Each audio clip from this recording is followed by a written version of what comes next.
Hi students. So ഇന്നത്തെ സെഷനിൽ നമ്മൾ ഡിസ്കസ് ചെയ്യുന്നത് introduction to artificial intelligence and data science എന്നുള്ള സബ്ജക്റ്റിൽ മൊഡ്യൂൾ 1-ത്തെ ഇൻട്രൊഡക്ഷൻ പാർട്ടാണ്.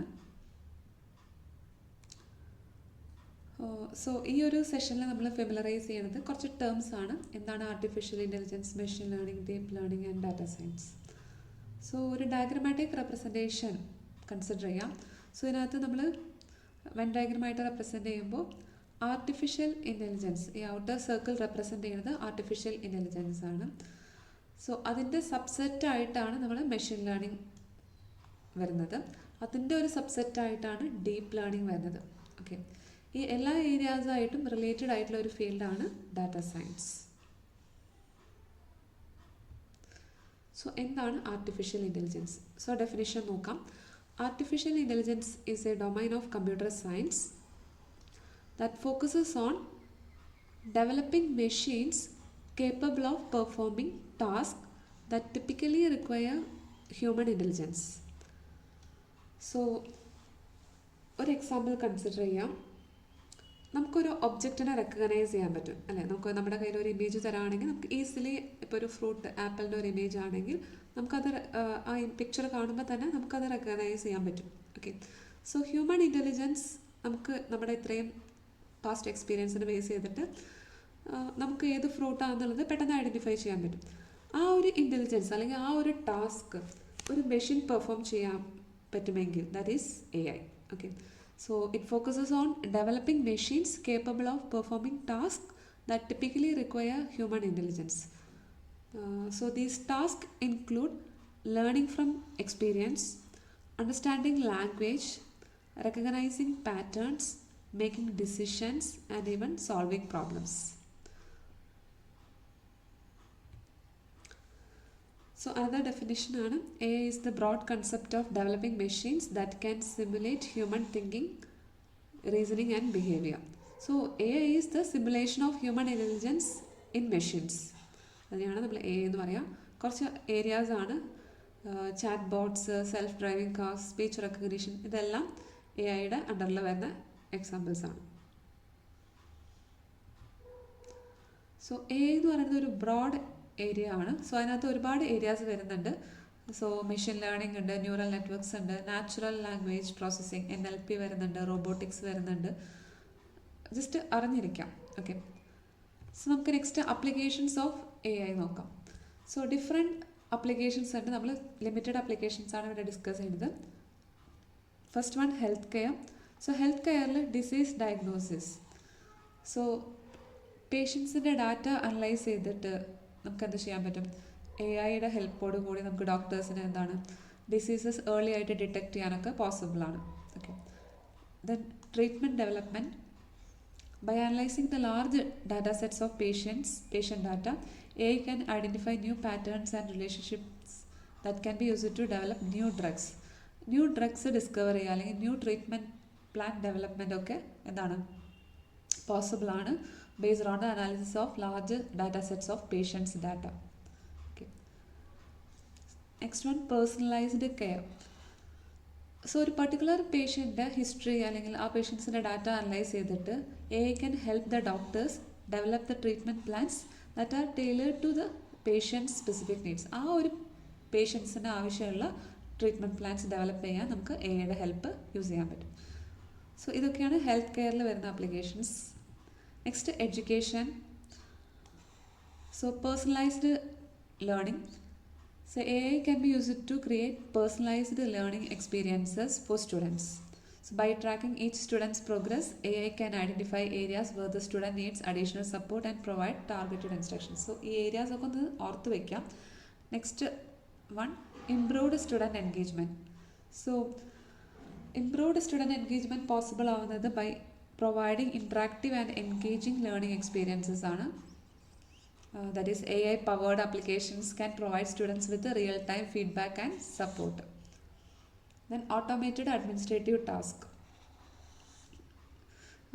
അഡ്മിനിസ്ട്രേറ്റീവ് ടാസ്കിൽ വരുന്നത് അപ്പോൾ ഗ്രേഡിംഗ് പേപ്പേഴ്സ് ഒക്കെയാണ്, scheduling classes. So these are possible with the help of AI models. So teachers can free up their time to focus on teaching.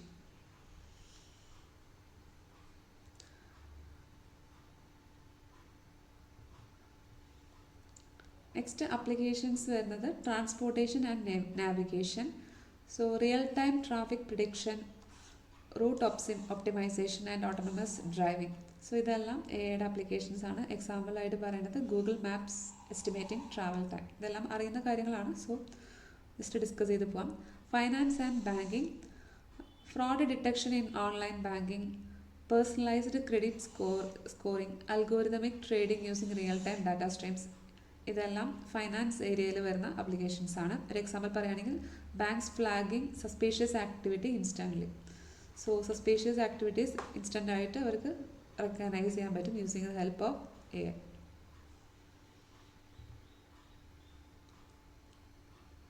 Retail and e-commerce, product recommendation engines, customer sentiment analysis and dynamic pricing systems. ഒരു examples അവർ പറയുന്നുണ്ട് Amazon recommending personalised items, then Flipkart adjusting prices based on demand and trends, chatbots to provide instant responses to customer service or technical issues. So ഇതെല്ലാം നിങ്ങൾക്ക് familiar ആയിട്ടുള്ള ഒരു ഏരിയാസാണ്. So product recommendation തൊട്ട് product prices adjustment, then chat bots instant ആയിട്ട് നമുക്ക് responses തരുന്നുണ്ടാവും ആ ഒരു അവിടുത്തെ ക്വയറീസിനൊക്കെ. സോ ഇതെല്ലാം AI-യുടെ ആപ്ലിക്കേഷൻ ഏരിയാസാണ്. Social media and entertainment, content recommendation, auto tagging photos, content moderation using deep learning. So examples നോക്കാം. That is YouTube recommending videos, Netflix suggesting shows, Facebook identifying faces in uploaded photos. So ഈ movie recommendations ആണെങ്കിലും അല്ലെങ്കിൽ ഈ video recommendations ആണെങ്കിലും based on users interest അത് നമ്മുടെ recommendations വരുന്നുണ്ടാവും. Okay, so ഇതെല്ലാം എയുടെ application ഏരിയാസാണ്. Then what is machine learning? Machine learning is the branch of AI that enables systems to learn from data and improve without explicit programming. So just ഈ ഒരു flow മാത്രം അറിഞ്ഞിരിക്കുക. നമ്മളൊരു input ഡാറ്റേനെ train ചെയ്തിട്ട് നമുക്ക് ആവശ്യമുള്ള റിസൾട്ട് പ്രെഡിക്റ്റ് ചെയ്യാൻ പറ്റും. So the system can learn from this data. ഒരു സിസ്റ്റത്തിന് ലേൺ ചെയ്യാനുള്ള കപ്പാസിറ്റി വരുമ്പോഴാണ് മെഷീൻ ലേണിംഗ് എന്ന് പറയാം.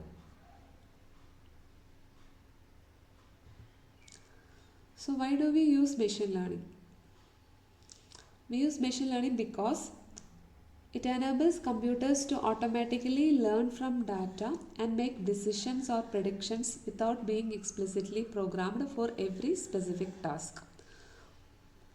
So system can learn from the data and make its own decisions without explicit programming. So it is ideal for solving complex problems where traditional rule-based approaches fall short. So complex problem solve ചെയ്യുമ്പോൾ നമുക്ക് traditional ആയിട്ടുള്ള programming approach feasible ആയിരിക്കില്ല. Okay, so ഓരോ ഇൻസ്ട്രക്ഷൻസും എല്ലാ പോസിബിലിറ്റീസും നമുക്ക് programming explicit ആയിട്ട് എഴുതാൻ പറ്റുന്നുണ്ടാവില്ല. So ആ ഒരു പ്ലേസിലാണ് നമ്മൾ എന്താ യൂസ് ചെയ്യുന്നുണ്ടാവുക, മെഷീൻ ലേണിംഗ് യൂസ് ചെയ്യുന്നുണ്ടാവും. സോ ഒരു എക്സാമ്പിൾ കൺസിഡർ ചെയ്യാം, email spam detection. Okay, suppose we want to build an system that can detect spam emails. ആ ഒരു സിനാരിയോ കൺസിഡർ ചെയ്യാം. സോ ട്രഡീഷണൽ പ്രോഗ്രാമിംഗ് അപ്രോച്ചിൽ എങ്ങനെയാണ് ഈ ഒരു പ്രോബ്ലം സോൾവ് ചെയ്യാം? ട്രഡീഷണൽ പ്രോഗ്രാമിംഗ് അപ്രോച്ചിൽ എന്തായിരിക്കും, we relies on human written rules ആണ്. ഓക്കെ, സോ നമ്മൾ ഇൻസ്ട്രക്ഷൻസ് അല്ലെങ്കിൽ റൂൾസ് എഴുതിയിട്ടുണ്ടായിരിക്കും. ആ റൂൾസിനെ ബേസ് ചെയ്തിട്ടാണ് നമ്മൾ പ്രോഗ്രാം വർക്ക് ചെയ്യുന്നുണ്ടാവുക. Okay, so programmer writes explicit rules or instructions for the computer to follow. These rules dictate exactly how the computer should process the input data to produce the desired output. So ആ instructions input execute ചെയ്ത് കഴിഞ്ഞാൽ നമുക്ക് corresponding output കിട്ടുന്നുണ്ടോ. So it requires a deep understanding of the problem and a clear way to encode the solution in programming language. So ഇതാണ് traditional programming approach. So നമ്മുടെ email spam detection അതെങ്ങനെയായിരിക്കും നമ്മൾ develop ചെയ്യാം? Spam ഫിൽറ്റേഴ്സിന് വേണ്ടിയിട്ട് നമ്മൾ use ചെയ്യുക. Suppose നമ്മൾ കുറച്ച് ഇൻസ്ട്രക്ഷൻസ് കമ്പ്യൂട്ടറിന് കൊടുക്കുന്നുണ്ടാവും, കീവേഡ് മാച്ചിങ്ങിനെ ബേസ് ചെയ്തിട്ട്. സപ്പോസ് അസൈം ചെയ്യാം, നമ്മുടെ ഇമെയിലിൽ സബ്ജക്റ്റിൽ വിൻ എ പ്രൈസ് ഇങ്ങനത്തെ ഒരു മെസ്സേജ് ഉണ്ടെങ്കിൽ we can classify it as a spam email. Okay, if the body of the email includes ഈ ഒരു message click here for free money, അപ്പോഴും നമുക്ക് എന്ത് ചെയ്യാം, mark it as spam email. Okay, so keyword മാച്ചിങ്ങിനെ base ചെയ്തിട്ട് നമുക്ക് കുറച്ച് ഇൻസ്ട്രക്ഷൻസ് കമ്പ്യൂട്ടറിനെ കൊടുക്കാം. അല്ലെങ്കിൽ to many links, if the email contains more than 5 links we can mark it as spam. So ഇങ്ങനത്തെ കുറച്ച് ഇൻസ്ട്രക്ഷൻസ് കൊടുത്താൽ എന്തായിരിക്കും, കമ്പ്യൂട്ടർ ഈ ഇൻസ്ട്രക്ഷൻസ് എല്ലാം ഫോളോ ചെയ്തിട്ടാണ് ട്രഡീഷണൽ പ്രോഗ്രാമിംഗ് അപ്രോച്ചിൽ വർക്ക് ചെയ്യുന്നുണ്ടാവാം. ബട്ട് അവിടെ വരുന്ന ഇഷ്യൂ എന്താണ്, the spammers constantly change the tactics and hard coding the every new pattern becomes impractical. Suppose പിന്നെ പ്രൈസിന് പകരം സ്പാമേഴ്സ് യൂസ് ചെയ്തത് ഈ ഒരു മെസ്സേജ് ആയിരിക്കാം. അപ്പോൾ ഈ ഒരു സിനാരിയോ വരുമ്പോൾ അവിടെ സിസ്റ്റത്തിന് അത് ഐഡൻറ്റിഫൈ ചെയ്യാൻ അല്ലെങ്കിൽ റെക്കഗ്നൈസ് ചെയ്യാൻ പറ്റില്ല. ഓക്കെ, അവിടെ ട്രഡീഷണൽ അപ്രോച്ച് ഫെയിൽ ആവും. അതുപോലെ എല്ലാ പോസിബിലിറ്റീസും ഇൻസ്ട്രക്ഷൻസ് ആയിട്ട് മാനുവലി എഴുതാമെന്ന് പറഞ്ഞാൽ ഡിഫിക്കൽട്ടാണ്. ഓക്കെ, സോ അവിടെയാണ് നമ്മൾ മെഷീൻ ലേണിംഗ് അപ്രോച്ച് യൂസ് ചെയ്യേണ്ടത്. സോ മെഷീൻ ലേണിംഗ് അപ്രോച്ചിൽ എങ്ങനെയാണ് ചെയ്യുക, we train a model using a data set of labelled emails. ഇമെയിൽസിനെ രണ്ടായിട്ട് ലേബൽ ചെയ്ത് വയ്ക്കും. സ്പാം ആയിട്ടുള്ള ഇമെയിൽസ്, സ്പാം അല്ലാത്ത ഇമെയിൽസ്, അങ്ങനത്തെ ഒരു വലിയ ഡാറ്റ സെറ്റ് ആദ്യം ക്രിയേറ്റ് ചെയ്യും. Okay, so the model learns the patterns. അപ്പോൾ സ്പാം ഇമെയിൽസ് നോക്കിയിട്ട് ആ സിസ്റ്റം എന്ത് ചെയ്യും, ഇറ്റ് ലേൺസ് ദ പാറ്റേൺസ്. അതിനകത്തുള്ള സ്പാം ഇമെയിൽസിനകത്തുള്ള സ്പാം കീവേഡ്സ്, അതിൻ്റെ ബിഹേവിയർ, അതിൻ്റെ ഫോർമാറ്റിംഗ് സ്റ്റൈൽസ്, ഇതെല്ലാം അത് ലേൺ ചെയ്യുന്നുണ്ടാവും. നോട്ട് സ്പാം ആണെങ്കിൽ അതിനകത്തുള്ള ക്യാരക്ടറിസ്റ്റിക്സ് അത് മനസ്സിലാക്കുന്നുണ്ടാവും. Once trained, the model can accurately predict whether a new email is spam or not. Okay, so a trained മോഡലിന് ആക്യുറേറ്റ്ലി പ്രിഡിക്റ്റ് ചെയ്യാൻ പറ്റും. സോ ഈവൻ ഒരു പുതിയ മെയിലാണെങ്കിലും it can accurately predict the result. So over the time as it is exposed to more data it can adapt and improve its accuracy. So ഒരുപാട് datas ഇങ്ങനെ familiarise ചെയ്യുമ്പോൾ എന്തായിരിക്കും, അതിൻ്റെ ആക്യുറസി ഇംപ്രൂവ് ആയി വരും. സോ ഇതാണ് മെഷീൻ ലേണിംഗ് അപ്രോച്ച്. ജസ്റ്റ് മനസ്സിലാക്കി വയ്ക്കുക. നമ്മൾ ട്രഡീഷണൽ അപ്രോച്ചിൽ എങ്ങനെയായിരുന്നു, ഇൻസ്ട്രക്ഷൻസ് കൊടുക്കും, ഇൻപുട്ടും കൊടുക്കും. സോ കറസ്പോണ്ടിങ് എക്സിക്യൂട്ട് ചെയ്തിട്ട് ആൻസർ നമുക്ക് കിട്ടും. മെഷീൻ ലേണിംഗ് അപ്രോച്ചിൽ നമ്മൾ ഡാറ്റ ആൻഡ് ആൻസേഴ്സ്, അതായത് ഇപ്പോൾ ഈ ഒരു സിനാരിയോ എടുക്കുകയാണെങ്കിൽ നമ്മൾ ലേബൽ ചെയ്തിട്ടുള്ള spam emails, non spam emails എല്ലാം ട്രെയിനിങ്ങിന് കൊടുക്കും. ഓക്കെ, സോ അതിന് ബേസ് ചെയ്തിട്ട് ഇവിടെ റൂൾസ് ഡെവലപ്പ് ആവും. That is which is known as trained model. Okay, ആ ട്രെയിൻഡ് മോഡലിലേക്ക് ഇനി ഒരു പുതിയ ഇൻപുട്ട് കൊടുക്കുകയാണെങ്കിൽ, ഒരു പുതിയ ഇമെയിൽ കൊടുക്കുകയാണെങ്കിൽ അതിൻ്റെ ആൻസർ സ്പാം ആണോ അല്ലയോ എന്നുള്ളത് നമുക്ക് ഔട്ട്പുട്ട് ജനറേറ്റ് ചെയ്യുന്നുണ്ടാവും. സോ ഡാറ്റ സെറ്റ്, ലേബലിൻ്റെ ഡാറ്റ സെറ്റ് യൂസ് ചെയ്തിട്ട് ട്രെയിൻ ചെയ്യും. അങ്ങനെയാണ് മെഷീൻ ലേണിംഗ് അപ്രോച്ചിൽ സോൾവ് ചെയ്യുന്നുണ്ടാവുക. സോ ഇൻ മെഷീൻ ലേണിംഗ് നമ്മൾ എന്താ ചെയ്യാം, a programmer trains a model using a large data set. The model learns the patterns and relationships from the data, enabling it to make predictions or decisions without being explicitly programmed for each possibility. So നമ്മൾ traditional approach പോലെ എല്ലാ പോസിബിലിറ്റീസിൻ്റെയും instructions അല്ലെങ്കിൽ rules എഴുതേണ്ട ആവശ്യമില്ല. The model learns from the data. This approach is particularly useful for complex problems where defining explicit rules is difficult or impossible. ഇപ്പോൾ നമ്മളൊരു online chess game എടുക്കുകയാണെങ്കിൽ, അപ്പോൾ അവിടുത്തെ ഒരു മൂവ്മെൻറ്റിനെ ബേസ് ചെയ്തിട്ട് നമ്മളൊരു ഹ്യൂമൺ ഒരു മൂവ്മെൻറ്റ് വയ്ക്കുകയാണെങ്കിൽ അതിന് റെസ്പോൺസായിട്ട് മെഷീൻ ഒരു മൂവ്മെൻറ്റ് വയ്ക്കണം. ഓക്കെ, സോ ആ ഒരു സിനാരിയോ എടുക്കുകയാണെങ്കിൽ അതുപോലത്തെ പല ഡിഫറെൻറ്റ് പോസിബിലിറ്റീസ് ഉണ്ട്. ആ എല്ലാ പോസിബിലിറ്റീസും റൈറ്റ് ചെയ്യാന്ന് പറഞ്ഞാൽ കോംപ്ലെക്സ് ആണ്. സോ അങ്ങനത്തെ ഒരു സിനാരിയോസിലൊക്കെ നമുക്ക് എന്ത് യൂസ് ചെയ്യാം, മെഷീൻ ലേണിംഗ് അപ്രോച്ച് യൂസ് ചെയ്യാം. So applications of machine learning just ഓർത്ത് വയ്ക്കാം. Product image classification on production lines. So large ഇൻഡസ്ട്രീസിൽ നമ്മൾ പ്രൊഡക്ട്സ് ഡെവലപ്പ് ചെയ്യുമ്പോൾ തന്നെ അത് എന്തെങ്കിലും ഡിഫക്ട്സ് ഉണ്ടോ എന്നുള്ളതൊക്കെ ഐഡൻറ്റിഫൈ ചെയ്യാൻ യൂസ് ചെയ്യുന്നതാണ്. Tumour detection in brain scans. Medical field ഏരിയസിൽ നമുക്ക് സ്കാൻ റിപ്പോർട്ട് ചെയ്യുന്ന ട്യൂമേഴ്സ് ഡിറ്റക്ട് ചെയ്യാൻ പോസിബിളാണ്. ന്യൂസ് ആർട്ടിക്കിൾസ് കാറ്റഗറൈസ് ചെയ്യാം. Flagging offensive content online. Automatic text summarisation. Building chat bots or virtual assistants. Voice command recognition. Product recommendation systems. ഇതെല്ലാം machine ലേണിങ്ങിൻ്റെ application ഏരിയാസാണ്. So next one deep learning ആണ്. Deep learning is a specialised subset of machine learning. So machine ലേണിംഗിൻ്റെ ഒരു സബ്സെറ്റാണ് deep learning. It റിലൈസ് on artificial neural networks with multiple layers, also called deep neural networks. So deep learning uses artificial neural networks to learn from the data. So നമ്മൾ machine learning നമ്മളിപ്പോൾ പറഞ്ഞു, machine ലേണിംഗിൽ എന്തായിരുന്നു, machine learning സിസ്റ്റത്തിൽ നമ്മൾ datas train ചെയ്ത ഒരു trained model develop ചെയ്യുന്നുണ്ട്. Okay, deep learning it is based on layers ആണ്. സോ ഇതിനകത്ത് ഒരു ഇൻപുട്ട് ലെയർ ഉണ്ടായിരിക്കും. ഈ ഡയഗ്രാം ഒന്ന് ശ്രദ്ധിക്കാം. ഇൻപുട്ട് ലെയർ ഉണ്ടായിരിക്കും, ഫൈനൽ ലെയർ ആണ് ഔട്ട്പുട്ട് ലെയർ. ഇൻ ബിറ്റ്വീൻ ഉള്ള ലെയേഴ്സ് ആണ് hidden layers. So these artificial neural networks they are inspired by human brain. So ഇതിനകത്ത് it can deep learning is used to solve a wide variety of problems that includes image recognition, natural language processing, speech recognition. So ഇതിനകത്ത് deep learning layers ആണ് basic building blocks.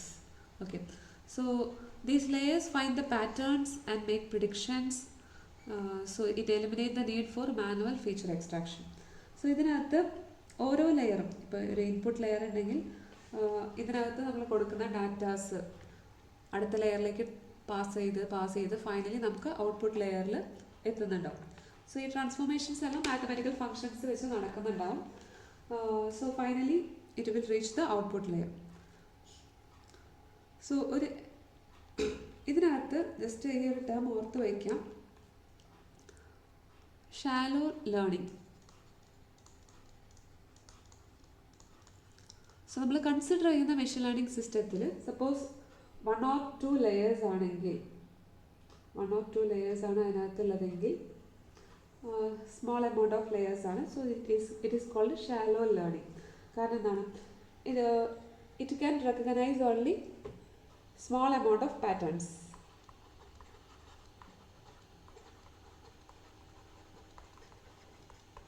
Shallow ലേണിങ്ങിൽ കുറച്ച് patterns ആണ് recognise ചെയ്യാൻ പറ്റുന്നുണ്ടാവുക.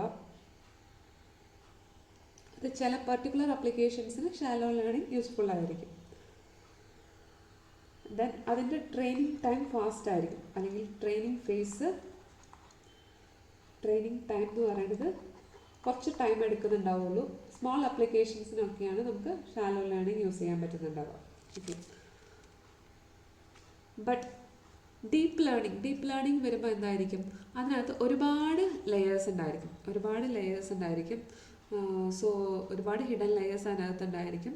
So ആ ഒരു സിനാരിയോയിൽ എന്തായിരിക്കും, deep ലേണിങ്ങിൻ്റെ കേസിൽ it can learn more patterns. So deep learning in the case of deep learning it can learn more patterns. So ഇതിന് മെയിൻ റിക്വയർമെൻറ്റ് എന്ന് പറഞ്ഞാൽ കമ്പ്യൂട്ടിംഗ് റിസോഴ്സസ് ആണ്. ഷാലോ ലേണിങ്ങിനകത്ത് കമ്പ്യൂട്ടിംഗ് റിസോഴ്സസ് കുറച്ച് മതി. So compared to shallow learning, deep learning it requires എന്താണ്, more computing power or more computing resources is required.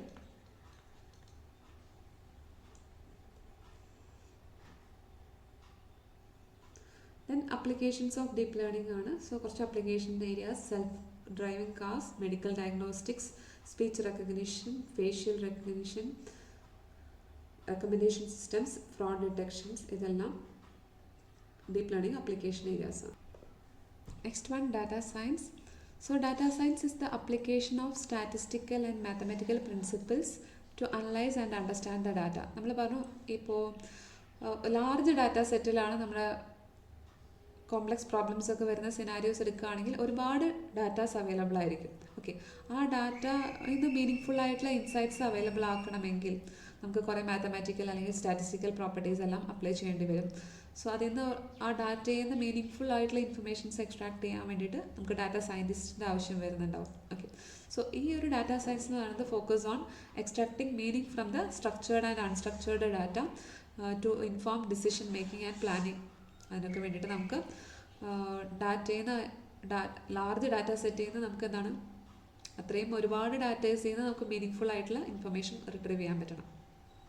So, data scientists focus on collecting, processing, analyzing, visualizing, and making predictions based on the data. In data science, the focus remains on building models that can extract insights from the data.